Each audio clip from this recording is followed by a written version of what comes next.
গত 2-4 দিন news media থেকে শুরু করে প্রিন্ট মিডিয়া কেউ এই ভিডিওটি প্রকাশ করতে সাহস পায়নি। পুরান ঢাকায় চাঁদার দাবিতে মাথা থেঁতলে তরুণ হত্যার প্রতিবাদে ও সারা দেশে চলমান হত্যা লুণ্ঠনের বিরুদ্ধে ফেনীতে মানববন্ধন ও বিক্ষোভ করেছে সচেতন ছাত্র জনতা ফেনী জেলা। গত 2-4 দিন নিউজ মিডিয়া থেকে শুরু করে প্রিন্ট মিডিয়া কেউ এই ভিডিওটি প্রকাশ করতে সাহস পায়নি। গতকালকে একটি সাধারণ ব্যক্তি যখন তার আইডি থেকে পোস্ট করে এর পরবর্তী নিউজ মিডিয়ার সারা জাগে। কেন তারা কি এর আগে খবরটি জানতো না? একটি মানুষ হত্যা হয়ে গেল, একটি মানুষকে এভাবে নির্মমভাবে হত্যা করার পরেও কোনো নিউজ মিডিয়া কিভাবে আওয়াজ না তোলে? সত্য বলতে গেলে আমাদের এই লজ্জা লাগে।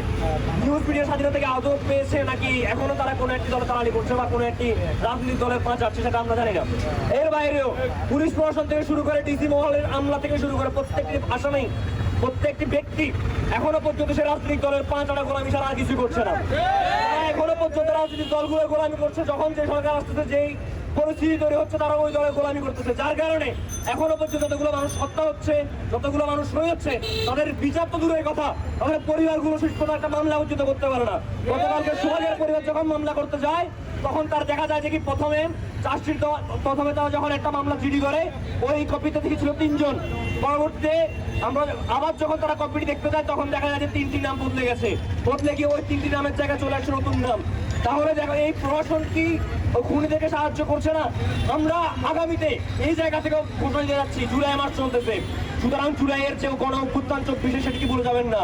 দরকার পড়লে এই ইন্টারিম গভর্নমেন্টকে ফের নতুন করে বিপ্লবী সরকার বাংলাদেশে গঠিত হবে। শনিবার সকালে শহীদ মিনারে আয়োজিত কর্মসূচিতে বক্তব্য দেন আহত প্রতিনিধি নাহিদ, শহীদ পরিবার থেকে ওমর ফারুক, নিরাপদ সড়ক আন্দোলনের সুরাইন, পৌরসভা ছাত্র প্রতিনিধি শাওন, মহিপাল কলেজ ছাত্রদল সভাপতি গাজী সালাউদ্দিন আমিন সহ অনেকে।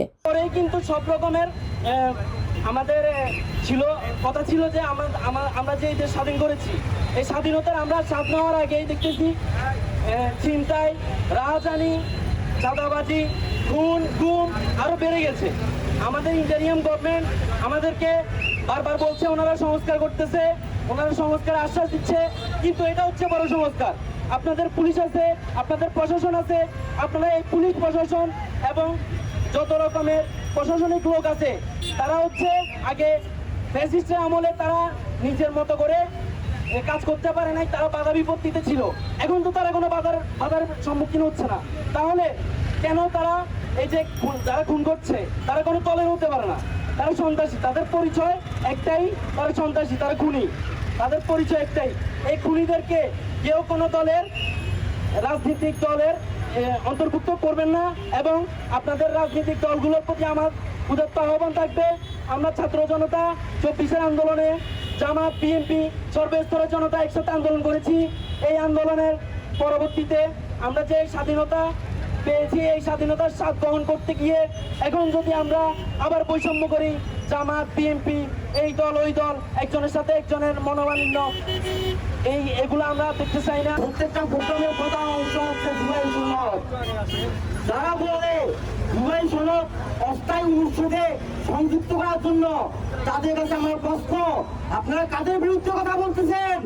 4 তারিখে যারা আমাদের সাথে সহযোদ্ধারা জীবন দিয়েছে, তাদের মধ্যে আপনি গিয়ে দেখেন 10 জন যদি জীবন দিয়ে 6 জন কিন্তু আপনার জামাত এবং বিএনপি সন্তান।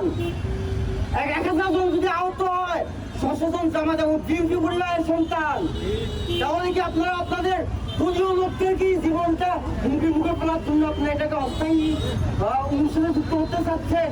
আমরা এটা মানবো না। আমাদের কথা হচ্ছে সংবিধানের মূল নীতিতে আমাদের জুলাই সনদ সংযুক্ত করে অবিলম্বে জুলাই মাসের ভিতরে বাস্তবায়ন করতে হবে।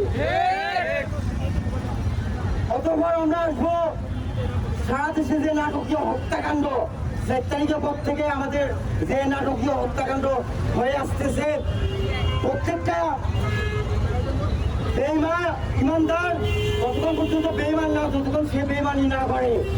বেঈমানি করার পরে কিন্তু একজন ইমানদার বেঈমান হয়। ঠিক তেমনি হত্যা কার্যকর করার আগে একটা লোক যে কোনো দল মতে হতে পারে, কিন্তু হত্যা যখন সুসংগঠিত হয়ে যায়, সে একজন হত্যাকারী। আমরা ইন্ডিয়ানকে বলবো, আপনি ব্যর্থ এবং চূড়ান্তভাবে ব্যর্থ। কেন ব্যর্থ? আপনি একজন সরকার হিসাবে বিএনপি বুঝি না, সমাজ বুঝি না। সঞ্চালনায় ছিলেন ছাত্রনেতা সোহরাব হোসেন। বক্তারা হত্যার বিচার ও চাঁদাবাজি বন্ধে সরকারের কঠোর পদক্ষেপ দাবি করেন।